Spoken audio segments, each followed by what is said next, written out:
trouve que... Tu sais, je comprends là, que les partisans sont tannés, je comprends. Puis bon sang, s'il y a quelqu'un, tu sais, le partisan a toujours raison.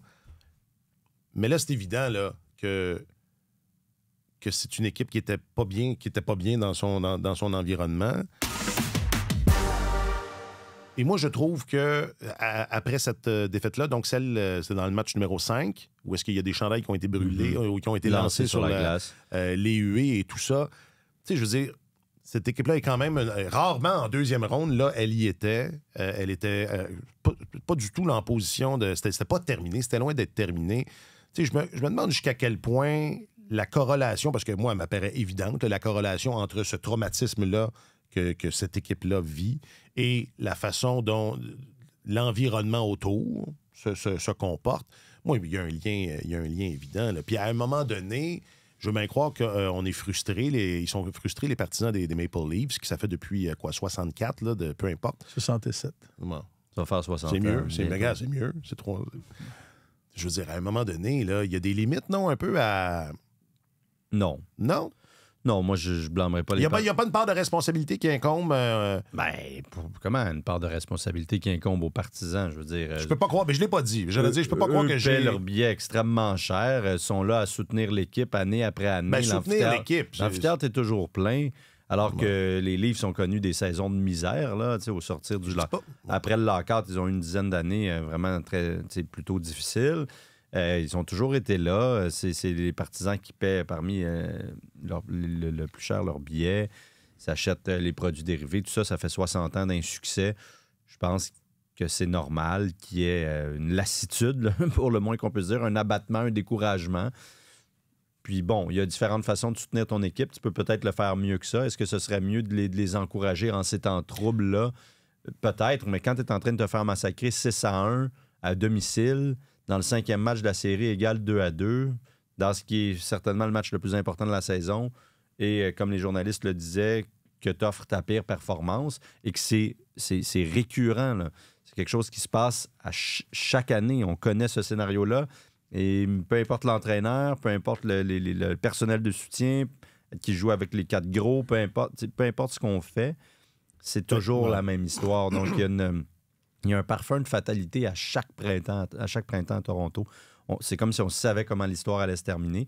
Et je pense que c'est ce que les partisans ont ressenti dans ce 5e match-là, parce qu'ils étaient à fond derrière leur équipe dans le match numéro 1-2. Et puis, on y croyait, que voulez-vous, mais j'ai pas... Moi, je dis pas qu'ils n'ont pas le droit. Là. Est-ce que ça contribue, par exemple... Au contraire. Moi, je pense que ça contribue à la nervosité? Ah, ben oui, ça, c'est évident. Probablement. Il y a quelque chose de culturel à Toronto. Les gens à Toronto pensent qu'ils sont le centre de la Ligue nationale de hockey. Non, mais c'est ça. À New York aussi, puis à Montréal aussi. C'est le centre médiatique du hockey au Canada. Puis on dirait que les gens tiennent pour acquis ou pensent que ça leur est dû là, de gagner une Coupe Stanley. Je ne sais pas si cet environnement-là, à quel point ça pèse, mais les attentes sont très élevées. Ils sont très élevés à Montréal aussi. Cela dit, je pense pas qu'il y ait moins de pression à Montréal qu'il y en a à Toronto. Mais cette équipe-là, ce groupe de joueurs-là, c'est approprié une fatalité et n'est plus capable de répondre. Et moi, c'est ce que je... Tu sais, là... Tu regardes le scénario, il y a un nouveau directeur général qui est là, il y a un nouvel entraîneur qui est là depuis 1 an. Tu ne peux pas encore changer le directeur général puis l'entraîneur. Là. Puis le président, il est... Lui, je pense qu'on va changer. Il est dans l'eau de la tour. Ils vont le changer, mais ça va changer quoi, concrètement, de changer de président? Concrètement, l'an prochain. Et moi, c'est pour ça que je trouve cette situation-là, je trouve que c'est rendu intéressant. L'histoire des Maple Leafs, les insuccès. Je me souviens, quand je couvrais la Formule 1, à un moment donné, j'arrivais du Grand Prix d'Italie, j'atterrissais à Toronto, puis le pilote était québécois, pilote d'Air Canada, puis il avait dit... On est en 2004-2005, puis il a dit « Mesdames et messieurs, bienvenue dans la ville des champions de la Coupe Stanley de 1967. Et tout le monde était parti à rire. Alors, et je l'avais trouvé tellement bonne. C'est excellent. Mais ça fait 20 ans de ça et ça continue encore aujourd'hui. C'est quand même... Je sais pas s'il fait la même joke encore. Chaque fois qu'il atterrit à c'est à cause de lui que les gens, genre, c'est ça, ils brûlent leur chandail, là, ils sont à bout. Wow, c'est exceptionnel. Encore, ils sont encore là-dedans aujourd'hui et c'est fascinant, mais je trouve que d'un point de vue gestion d'être humain, c'est devenu un cas d'étude. À mon sens, ça devrait faire l'objet d'une thèse de doctorat. Il y a des scientifiques qui devraient se pencher là-dessus pour tenter d'expliquer ça.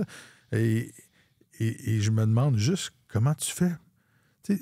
Même si on remplace la moitié de l'équipe, là, tu peux pas. C'est impossible dans la Ligue nationale de remplacer tous les joueurs d'une équipe, mais tu fais un paquet de transactions, tu échanges tes joueurs importants. Ceux qui vont arriver là puis qui vont porter le chandail vont s'approprier ça. Vont arriver en série à un moment donné, puis ils vont se faire dire. Non, là, tu joues à Toronto maintenant. C'est fini. 7e match, de ne pas perdre ça parce que les autres, ils ont toujours perdu. Et ils vont s'approprier ça comme le nouveau noyau s'était approprié la défaite épouvantable de 2013 qui avait eu lieu 5 ans auparavant. Puis là, ils l'ont vécu. Puis là, ils ont été contaminés. Fait que on parle de psychologie, là, on parle pas de... Tu changes de joueur, puis on n'en parle plus, puis ça n'arrive plus. Tu portes le même chandail, puis tu te fais rappeler ces histoires-là du passé. Fait que je ne sais pas comment ils vont sortir de là. C'est pas drôle. Je trouve ça très, très amusant. C'est un peu drôle. Ah ouais. C'est comme le Canadien avec les Sharks, là, dans une moindre mesure. Là, ça, sans la dimension importante. Tragique, oui, c'est ça. On va dire tragique. Non, j'exagère un peu. Mais tu dis, ils ont l'impression que tout leur est dû. Je ne sais pas si c'est tant ça. T'sais, depuis le lockout, donc depuis 21 ans, depuis 2004, ils ont remporté 2 séries. Donc, autant que les Oilers dans les 3 dernières semaines. Alors, je pense qu'en 20 ans, en 21 ans, non, c'est vrai. Oui, c'est vrai. Puis je pense qu'il y a un peu de ça là-dedans aussi. Là, c'est quand est-ce qu'on va avoir une percée? Quand est-ce que ça va arriver? On est supposé d'avoir une bonne équipe. Puis là, il y a ces attentes-là ils ont 4 immenses vedettes offensives dans cette équipe-là. Ben, c'est fini, ça. Oui, non, mais ça ne l'était pas pendant les plus ou moins 9 dernières années. Bon, Tavares est arrivé il y a 7 ans, etc. Mais alors, c'est supposé d'être prometteur. Les autres équipes qui misent sur des joueurs de ce calibre-là finissent toujours par connaître un moment de grâce. Peut-être pas à gagner la Coupe Stanley, mais au moins de se rendre en demi-finale, en finale, eux, ça n'arrive pas. Je pense que s'ils avaient éliminé les Panthers, je pense qu'ils auraient chassé une bonne partie de leurs démons. Oui. Je pense pas qu'il y a personne qui serait fait sortir en 4 en demi-finale contre la Caroline. Puis je suis pas sûr qu'il y ait personne qui aurait jeté son chandail sur la glace, tu sais. Okay. Je me trompe peut-être. Tu as la séquence des 8 éliminations dans les matchs ultimes de suite, mais la séquence, les 16 matchs où ils ont eu l'occasion dans les 8 dernières années d'éliminer un adversaire, puis tu as 2 victoires. C'est fou, là. En 14 matchs, tu es dans une situation où tu peux... 2 en 16, 2-14. C'est ça, 2-14. Ouais. Et dans une ligue où la parité est juste très, très forte. Les lois de la moyenne. Les mauvaises équipes, c'est ça, les mauvaises équipes jouent pour 380, 400. Les pires équipes de la ligue, puis tu arrives en séries éliminatoires des équipes du même calibre, puis tu as 2 victoires et 14 défaites, peut-être quelque chose de profondément dysfonctionnel. Ils sont battus avant que le match commence. Comme tu dis, ils sont brisés psychologiquement. Oui. Bon, comment on répare ça? Mais là, c'est ça, les 4 gros. Tout le monde. Les 4 gros, c'est fini.